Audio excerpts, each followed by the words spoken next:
को लगातार बम की धमकी मिल रही है। इस पर हमारे संवाददाता ने एक खास रिपोर्ट तैयार की है, आइए आपको दिखाएंगे।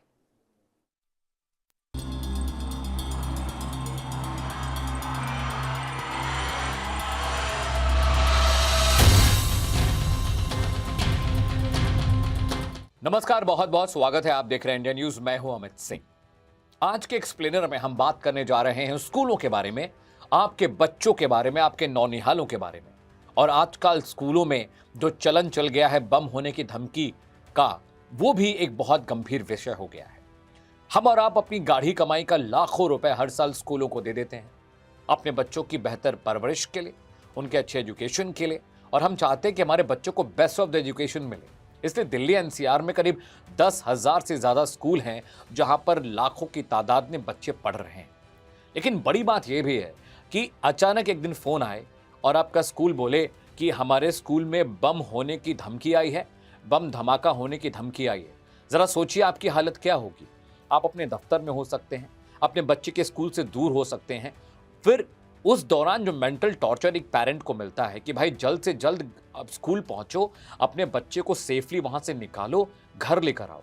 और ये दरमियान वो ड्यूरेशन जब एक पेरेंट अपने बच्चे तक पहुंचता है, ये बहुत मेंटल टॉर्चर वाला एक पूरा ये मियाद हो जाती है। क्योंकि आपका 4 साल 5 साल का छोटा बच्चा है, उसको नहीं पता कि ये बम परसेप्शन, थ्रेट परसेप्शन क्या होता है, बम धमाका क्या होता है, और आप डर जाते हैं। कभी कभार तो ऐसा भी होता है कि पेरेंट्स बच्चे के स्कूल से बहुत दूर किसी काम में फंसे होते हैं, अचानक स्कूल से फ़ोन आता है कि अपने बच्चे को लेकर जाइए क्योंकि हमारे स्कूल को बम से उड़ाने की धमकी मिली है। और अगर आप पीछे 5 साल का डेटा स्टडी करें तो दिल्ली एनसीआर यानी फरीदाबाद, नोएडा, गुरुग्राम, गाजियाबाद और दिल्ली, यहाँ पर 10,000 से ज़्यादा स्कूलों में ये आम बात हो गई है। और पिछले 2 साल से तो थ्रेट परसेप्शन बहुत ज़्यादा हो गए। इसके अलावा आपको याद होगा हैदराबाद में, इसके अलावा बेंगलुरु में, देहरादून में, वाराणसी में, लखनऊ में, कानपुर में कई बार ऐसे वाक़ये पेश आए जब वहाँ पर स्कूलों को बम से उड़ाने की धमकी मिली है। और ये पेरेंट्स के लिए बहुत टॉर्चर होता है। हम डर जाते हैं, सहम जाते हैं कि हमारे कलेजे का टुकड़ा स्कूल में है और वहाँ पर बम से उड़ाने की धमकी उसे मिल गई है। आज का एक्सप्लेनर ये समझाने जा रहा है आपको कि किस तरह से आपको अब इन चुनौतियों से निपटना है।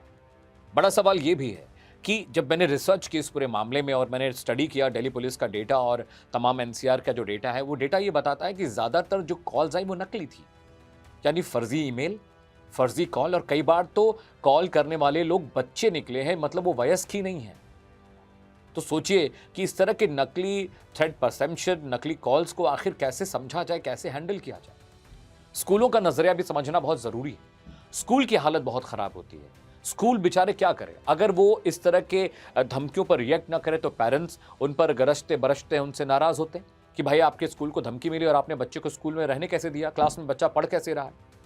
और अगर स्कूल इस पर रिएक्ट करें तो उनको पहले बम स्क्वाड को बताना पड़ता है, डॉग स्क्वाड को बताना पड़ता है, लोकल पुलिस प्रशासन थाने को बताना पड़ता है। और 10,000 से ज़्यादा स्कूल दिल्ली एनसीआर में हैं। आखिर क्या ये मुमकिन है कि हर स्कूल में बम स्क्वाड और डॉग स्क्वाड और प्रशासन टाइम पर पहुंच पाए? ये बिल्कुल मुमकिन नहीं है। आपदा प्रबंधन की भूमिका बहुत अहम हो जाती है।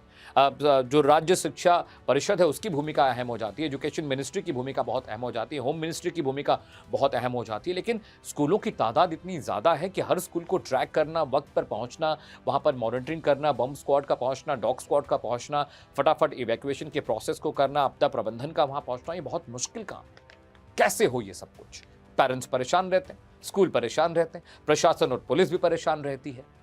तो जब मैंने बहुत सारे एक्सपर्ट से जब बात की, जब मैंने साइबर एक्सपर्ट से बात की, तो उन्होंने कहा कि हमें ज़्यादातर जो मामले होते हैं वो विदेशों से मेल के जरिए आते हैं, वीपीएन का इस्तेमाल करते हैं ताकि उनकी आईपी ना पता चल पाए, उनका एड्रेस पता ना चल पाए।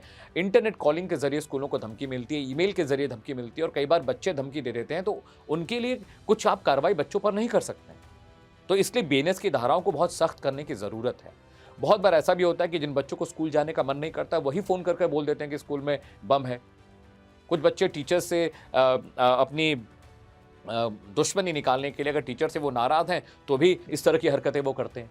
कई बार बड़े बच्चे भी मजाक कर देते हैं। दिक्कत कहाँ होती है? जो प्राइमरी प्री स्कूल के बच्चे हैं उनको इस थ्रेट के बारे में जानकारी नहीं है। और जो बड़े बच्चे हैं जो 10वीं से ऊपर के हैं वो इस चीज़ को मजाक के तौर पर लेते हैं। लेकिन जो छोटे बच्चे हैं जो कक्षा 3 से लेकर कक्षा 8 तक के बच्चे वो बहुत डर जाते हैं, सहम जाते हैं। उनकी साइकोलॉजी पर भी बहुत बड़ा इसका असर पड़ता है। पेरेंट्स की भी साइकोलॉजी पर बहुत असर पड़ता है। पेरेंट्स को लगता है कि इतने पैसे खर्च करके वो बड़े-बड़े स्कूलों में बच्चों को भेज रहे हैं, लेकिन बच्चे सुरक्षित नहीं, बच्चे महफूज नहीं। सवाल स्कूलों की सिक्योरिटी पर भी होता है कि भाई स्कूल की मॉनिटरिंग साइबर सेल जो है स्कूलों का इतना वीक है कि कहीं से मेल आ जाता है पता नहीं चलता, कहीं से कॉल आ जाती है पता नहीं चलता, कहीं से कोई थेफ्ट परसेप्शन आता है पता नहीं चलता। पुलिस और प्रशासन के लिए दिक्कत यह है कि जब इन्वेस्टिगेशन होती है तो बच्चा निकल आता है धमकी देने वाला। जर्मनी से, यूरोप से, अमेरिका से, लंदन से मेल आ रहे हैं, इसको ट्रैक करना बहुत मुश्किल हो जाता है। इंटरनेट कॉलिंग के जरिए वीपीएन का इस्तेमाल करके लोग धमकी देते हैं जिसे ट्रैक करना बहुत मुश्किल हो जाता है। तो इसलिए अब वक्त आ गया कि सरकार और प्रशासन इस बारे में बहुत तल्लीनता के साथ, बहुत गहराई से कुछ नियम, कायदे और एसओपी बनाए ताकि स्कूल इस चीज़ से परेशान ना हो, पेरेंट्स इस चीज़ से परेशान ना हो, बच्चे परेशान हो। कई बार तो ऐसा देखा गया है कि थ्रेट परसेप्शन के बाद कुछ बच्चे स्कूल जाने से डरने लगते हैं। वो बहाने करने लगते हैं कि उनकी तबीयत खराब है, उनके पेट में दर्द है, उनको वोमिटिंग हो रही है, उनको चक्कर आ रहा है, उनको भूख नहीं लग रही, उनकी आंखों में दर्द है, पैरों में दर्द है, बॉडी पेन है, फीवर आ रहा है। इस तरह के बहाने बच्चे करने लगते हैं स्कूल जाने से बचने के लिए। उनके बाल मन में एक डर पैदा हो जाता है। बच्चों के मन का मनोविज्ञान भी समझना ज़रूरी है। ऑलरेडी बच्चों पे बहुत प्रेशर है, सोशल प्रेशर है कि भाई फलाने का बेटा इंजीनियर है, फलाने का बेटा डॉक्टर है, फलाने का बेटा आईएएस है, आईपीएस है, बड़ा काम कर रहा है, तो बच्चों पर प्रेशर है तुम्हें भी ऐसा बनना है।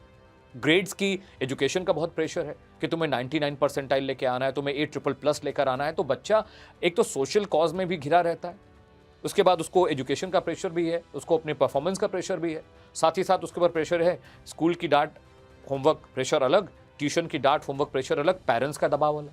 एक प्रेशर बच्चों पे और है कि पेरेंट्स चाहते हैं तुम्हें डॉक्टर बनना है, तुम्हें इंजीनियर बनना है, तुम्हें आर्मी में जाना है, तुम्हें आईएएस बनना है, तुम्हें आईपीएस बनना है। तो एक बच्चा अपने मन की, अपनी मनोस्थिति के बारे में बात नहीं कर पाता है, वो दूसरों के परसेप्शन से जीने लगता है, खाने लगता है।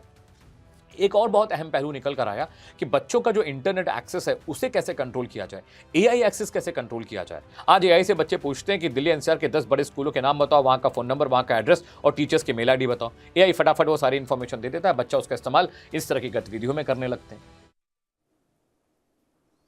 तो ये खास रिपोर्ट आपने देखी कि किस तरीके से दिल्ली के स्कूलों में बम से उड़ाने की धमकी मिली है। और देखिए, रहिए जरा इंडिया न्यूज के साथ, एक छोटे से ब्रेक के लिए रुकेंगे, देखते रहिए इंडिया न्यूज लगातार।